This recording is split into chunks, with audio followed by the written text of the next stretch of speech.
Bede Jermyn, aka The Terrible Australian, and with me, as always, is my lovely co-host on all the podcasts over at the Super Network, Super Marcey. Hello, Marcey. How are you? Hey, hey, doing well. How are you? I'm pretty good, thanks, Marcy. And you and I here, before we get to our review, we just want to say thank you for any of our watchers who are watching this video on our YouTube channel. And if you like what you see, subscribe to the channel, and you'll get to watch all videos, whether they be snippets of our podcasts or even full episodes of our podcasts, and as well as getting to see these awesome video reviews Marcy and I are going to be doing for supermarcy.com, and also sign up and subscribe to our Patreon, which of course is at patreon.com/the super network. And if you sign up there, you'll be entitled to some pretty awesome exclusives, including early access to all of our podcasts before they drop online, and as well as Patreon only exclusives that you can only find there at our page. So like and subscribe, people, and let's get right to our review. So you and I, Marcy, we're here because we're going to be doing a review Yes, we of a new are. of an Australian film that is so far pretty much taking the Australian box office by storm at the moment. And that, of course, is the crime drama The Dry, which, of course, is based on the novel of the same name by Jane Harper. And the film, of course, is directed by Robert Connelly, who co-wrote the script with Harry Cripps. And the film stars Erin Bana, Genevieve O'Reilly, Keir O'Donnell, Matt Nable, Bruce Spence, James Frenchville, Miranda Tapsell, and John Polson. And the plot summary for this film, which I am reading off IMDB, is Aaron Falk returns to his drought-stricken hometown to attend a tragic funeral, but his return opens a decades-old wound, the unresolved death of a teenage girl. Now, I wasn't sure what to expect from The Dry, but what I did know, though, was that the novel that the film is based on was a huge bestseller. Like, I'd been hearing about this book for many years now, but I hadn't actually had the opportunity to go out and actually read it for myself. But from what I hear from people who have read it, the film itself is very close to the book. So I honestly didn't know what to expect. But at the same time, though, I do love a good crime mystery drama. So this was going to be right up my alley anyway. Yeah. And I got to say, I really enjoyed this film a lot. It definitely, from beginning to end, was a very compelling film, and one whose mystery I just was completely riveted by. And I wasn't sure where the story was going to go, but it does surprise you on many occasions. And also, it's a completely well made. It's got very well directed by Robert Connelly, who I think personally is a very underrated director in Australia, because he has made so many great films in the past that I've liked, like The Bank, Ballabo, also Paper Planes as well, and also his segment for the anthology film The Turning was really good as well. And so I knew that I was going to be in good hands with this film because of how strong he is as a director, and he just didn't really disappoint. He did not disappoint me at all with his work here, and the performances are all great. It's great to see Eric Bana back in Australia to make an Aussie film, and of course, he always has great presence on screen, and we're taken in by his character and his journey throughout the film as he's dealing with personal demons while also trying to solve this mystery, like two mysteries at the same time, Yeah, really. The essentially, one, yeah. about the unsolved murder of a childhood friend of his, while also dealing with the possible murder suicide of somebody else he knew in the town. So there's a lot going on in this film, and I think the film does a really great job of handling all these different aspects while still keeping you like intrigued by the mystery, and also just being completely immersed with it, the drama of it as well. And of course, he's got a great support. Eric Bana has a great supporting cast backing him as well. And yeah, it's just a great little movie. And but Marcy, what did you think of The Dry yourself? Well, I have not read the book, but like you, I'd heard of it and heard of Jane Harper. And I was very keen to check it out. Again, like you, I do like those crime mysteries. almost a bit of a thriller in parts. So yeah, definitely my interest was there. And again, Eric Bana is just a great actor. And, you know, anytime he's in something, it's definitely like, yeah, I'm interested. And of course, having Robert Connelly as director, who, as you said, he's very underrated, and he's definitely one of Australia's best filmmakers. He's done some great stuff, so definitely check out his films if you haven't already. And just small disclaimer that I do have a personal connection to The Dry, in that my sister and brother-in-law serve as producers.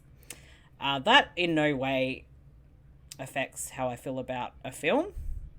So with that out the way, I sat down, didn't really know what to expect, and I went on this ride of a movie, and it pulls you in, and it doesn't let up till the very end. And there's definitely a lot of twists and turns, and it's especially sort of very bleak as well. You consider that the setting in a drought-stricken outback town, there is it's potentially, there's been a murder-suicide. There is also, that old mystery of a potential murder of a young girl.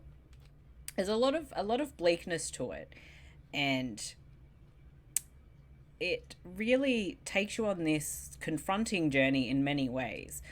If, like myself, you're not overly familiar with being anywhere near the outback, you live in sort of the city-ish areas, it is something that, makes you feel like what it would be like to live out there. And that, you can see it on film but not really feel it, but I feel like you feel that with this movie, if that makes any sense whatsoever. And yeah, it's not a film for the faint of heart. There's a lot of very dark subject matters, and I think it handles it all really well. And again, like the mystery really suckers you in, and you definitely want to pick up on clues and try and work out exactly what's going on. Oh yeah, definitely. And like, being myself, coming from a small country town, even though the town in this film is here in Victoria, where I come from is New South Wales, but the way sort of the town is, and this sort of dry, stricken land where there's only only doesn't feel like that, like it feels like almost on the verge, like give it a couple of years, it could be a ghost town or something like that. And there's like a small community there. It really reminded me a lot of the town I grew up in, Cobar, and I could definitely see a lot of those things there, especially because we have had years where we would barely have any rain for years on end. So I know what it's like to be in a town that is completely dry like that. And so, but I think what Robert Connelly does well is like when you watch it, you feel the heat that is going on in this town. And it's really hard to kind of replicate that kind of feeling in a film. But I think he does a great job of making you feel like, if you're watching this in winter, you will be like, feeling hot just watching this film, because of how, like, he does a good job of sort of replicating that sort of heat feeling in it. Yeah. And also, like, it's just got great music from Peter Rayburn, who I think did a great job at the score. And also Stefan Desio, I probably butchered his last name, so forgive me. He did a great job at the cinematography. Fantastic. And he worked on both Upgrade and The Invisible Man as well. So like that kind of style that he brought to those films is here as well, but in its own different way too. And I like the fact with the big, so you got these two main mysteries, and with the main one about this murder-suicide in the town, I like the fact that the film does a good job at trying to make you kind of second guess everything, because this is a town where it seems like anyone is a suspect. And even you're kind of second guessing, maybe this person might have had been involved in some way, or this other person. And I like the fact with this film that as Aaron, played by Eric Bana, goes trying to discover all these things, he discovers other truths about the town, about like the truths are behind and the secrecy behind Yeah. certain people in this town, and like people kind of hold it in. And again, that's kind of like, again, I can relate to in some way because I've seen stuff like that growing up in a small town where it's like everybody knows everyone, but do they really know everyone? And I think the movie just does a great job of sort of capturing that kind of feeling. And I mean, the supporting cast are really great. I really like the fact that John Paulson, who this is, I sort of realized this is his first acting role since Mission Impossible 2. Is it really? Yeah, 20 years. This is his first acting role in 20 years. That just seems weird to me. I know, because, well, for most people who don't know who he is, John Polson, started off his career as an actor, been in a lot of great Australian films and TV shows, particularly The Sum of Us. And then, of course, he moved into directing, and he directed like an Australian film called Siam Sunset, and then he went off to the US and made a few films there, like the thriller Swim Fan, and then the horror film Hide and Seek. And then since then, he's been directing mostly television, and he's directed a lot of different TV shows, including episodes of The Walking Dead and Fear of the Walking Dead. And he's also I believe he's also the main man behind one of the biggest short film festivals here in Australia, Trop Fest. Yeah. He's like one of the big main guys behind that festival. So he's been keeping himself busy behind the scenes and stuff. But it was cool to kind of see him back in front of the camera in an acting role, which I thought was great. I just did not realize he had not acted in anything since Mission Impossible 2. I know. Like, that just blows my mind, because when I saw I didn't actually realize he was in The Dry until we sat down at the cinema to watch it, and I saw his name come up, like, oh, he's in this. Oh, okay. But as you've said that, I'm like, really? He hasn't been in anything since? And I'm guessing maybe it feels like he has, because his name just comes up so much on a lot of TV. He's been doing a lot of that. And it's all really good stuff. A lot of shows that I've watched. And yeah, just, I guess that's probably why it's like surprising. Oh yeah, but that's the thing. I was like that throughout this film, where I was like, I knew Erin Bana was in it, but I didn't. But then when the credits come up, and there's like, I'm like, wow, there's a lot of actors who I know are in this movie. Like I said, like, you know, Bruce Spence is in it, but you know, it's automatically given if you make an Australian film or a big blockbuster, Bruce Spence has to have some kind of role in it. Yeah. It's basically law at this point, but also Matt Nable, James Frenchel, who was like the lead in Animal Kingdom. He has a role in this. Miranda Tapsell, who was in the Sapphires and most recently Top End Wedding. She's in it. But actually, one actor who I'd also like, in terms of main actors, like Genevieve O'Reilly, who I was watching the film and I was like, where have I seen her before? And she's great in the movie. And I realized she actually played Mon Mothma, I probably butchered her name, from the Star Wars films in Rogue One. And also she was in Revenge of the Sith, but her scene got cut out. So I was like, oh, now I know where she was in. And also like, Keir O'Donnell, who is an Australian, but he's been living in America for like over 25 years. And this is like his first ever Australian film. And he's an American actor. And I've seen interviews with him. He's got full-on American accent. And so seeing him in an Australian film, and he actually did a great job of, you know, getting that Aussie accent back again. Because it was a very convincing one. And even though, yes, he's an Australian, but he's kind of lost that accent over the last few decades. So it was cool to see him in a big role like this. And yeah, I mean, there's a lot to like about this film. I mean, the performances are all strong down to the biggest, smallest role. Like you said, Miranda Tapsell plays O'Donnell's character's wife in the film. And she's only in it for like a little bit, but she steals every scene that she's in. Yeah. And like, it's just a really strong movie. And like, I think you and I have stated before, like watching it, we got a lot of vibes from Wake and Fright while watching this film in terms of the setting and the feel.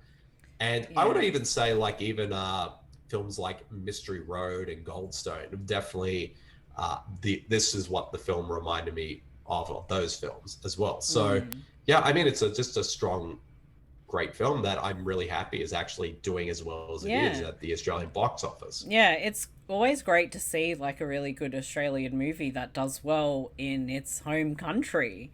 And, you know, it's been good to see all of that. And yeah, as you mentioned, like there were things that reminded me of Wake in Fright. And I think part of that thing that reminds me of it is when you watch Wake in Fright, you really feel like you're put in there and you can feel that small town, you can feel the heat, you can feel the characters, and I feel like The Dry does that as well.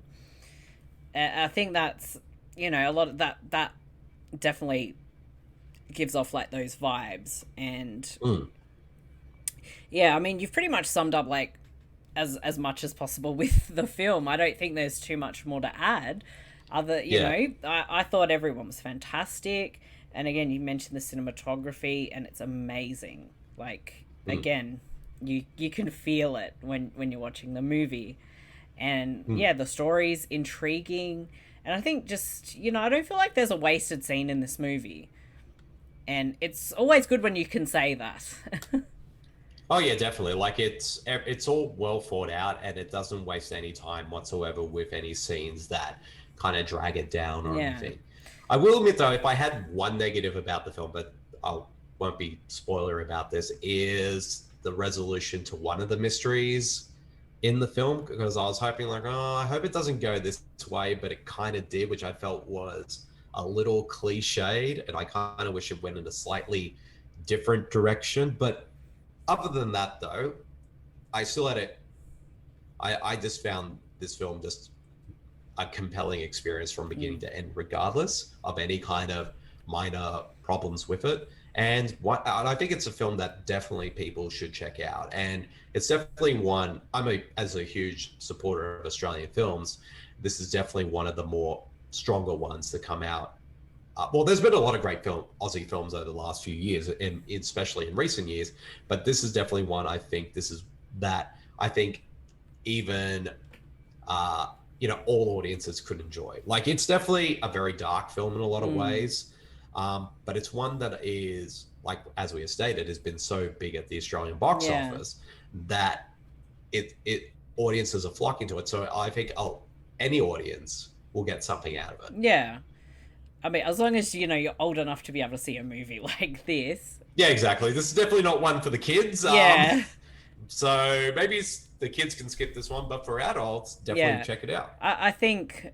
Yeah, I don't think it really matters what kind of movie you're into. I think you'll be able to sit and watch and get something out of this one for sure. Oh, definitely. And it's, definitely. Yeah, it's definitely a very strong Australian film. And it's been great to see that, you know, Australians are watching Australian films, because you feel like a lot of the times, like, Australian movies just don't get promoted as much here as they should. And people miss out on them. And I hope that does change. And I hope, you know, a film like this can really lead that change. So, yeah. Yeah, definitely. Yeah, definitely worth your time in checking out. Yes. And what would be your rating for it, Marcey? Yeah, I keep tossing and turning on what I would rate it. But I think, yeah, my rating out of 5 would be 4.5 out of 5. It is that good. What about I would you? say it's about 4 out of 5 for me. Like I said, there are little minor issues I had with it, but mainly with the ending. But other than that, though, I think it's a really compelling film. But I would be surprised next time I watch it, it might go up a little bit more. But I think other than those little issues, I think it's like just a great mystery film. And also just definitely go see it. Like, and the fact that it's doing so well is saying something of the strength of this movie, and the fact that, who knows, maybe it could also be a franchise, because I know Jane Harper has written more books that has contained Eric Bana's character. So maybe this might be the start of a series of films. Who knows? But be welcome to have the character back, that's for sure. And definitely. Yeah, I do look forward to actually seeing it again and seeing what else I get out of it. So definitely. yeah, comes highly recommended from us. Exactly. But yeah, well, thanks for everyone who has you. watched this video review of myself and Marcey discussing and reviewing The Dry. Once again, like and subscribe our YouTube channel of the Super Network, and also go to Patreon to subscribe and get awesome, great exclusives there. And also go to supermarcey.com and check out all of our writings and also all of our past podcasts. And however, you can also check out all those shows on Spotify, Apple Podcasts, what am I saying? Stitcher, Castbox, Deezer, Podcast Addicts, Pocket Casts. So we're pretty much everywhere. We're everywhere. So go to any podcast streaming platform and you can find us. So yes. Thanks again for watching. Thank you. And we'll see you all later. See you, everyone.